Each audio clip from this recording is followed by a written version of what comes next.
ఎండ దెబ్బతో చనిపోయిన వ్యక్తి కుటుంబానికి భద్రాచలం గవర్నమెంట్ హాస్పిటళ్లలో మార్చరీ వాహనం ఇవ్వకపోవడంతో కిలోమీటర్కు పైగా మృతదేహాన్ని కుటుంబ సభ్యులు భుజాలపై మోసుకెళ్లిన ఘటనపై టీఆర్ఎస్ చీఫ్ కవిత తీవ్ర విచారం వ్యక్తం చేశారు.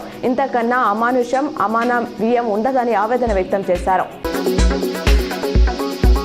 హక్కులకు భంగం కలగకుండా ప్రాజెక్టుల నిర్మాణం ఉండాలని మంత్రి ఉత్తమ్ కుమార్ రెడ్డి స్పష్టం చేశారు. కర్ణాటక మంత్రి బోసురాజ్తో భేటీలో చర్చించిన అంశాలను వెల్లడించారు. కృష్ణా జలాలను పరస్పర అవగాహనతో వినియోగిస్తాం. రెండు రాష్ట్రాలకు మేలు జరిగేలా సాగు, తాగునీటి ప్రాజెక్టులపై చర్చించామన్నారు.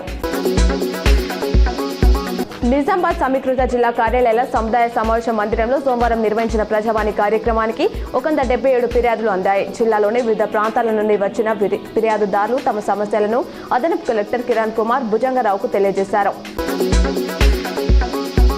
నిజామాబాద్ పోలీస్ కమిషనర్ కార్యాలయ పరిధిలోని ప్రజలు తమ సమస్యలను నిర్భయంగా తెలిపేందుకు ప్రజావాణి దోహదపడుతుందని, దీన్ని వినియోగించుకోవాలని సిపి సాయి చైతన్య సూచించారు. సోమవారం పోలీస్ కమిషనరేట్లో ప్రజావాణిలో 40 ఫిర్యాదులను సిపి స్వీకరించారు.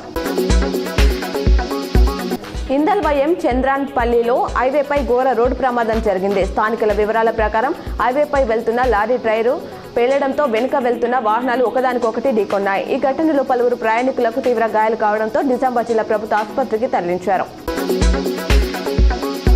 ఉమ్మడి నిజామాబాద్ జిల్లాలో సోమవారం పలు చోట్ల వర్షం కురిసింది. దీంతో కొంతకాలంగా ఉక్కపోతకు గురైన ప్రజలు వాతావరణం చల్లబడడంతో ఉపశమనం పొందారు.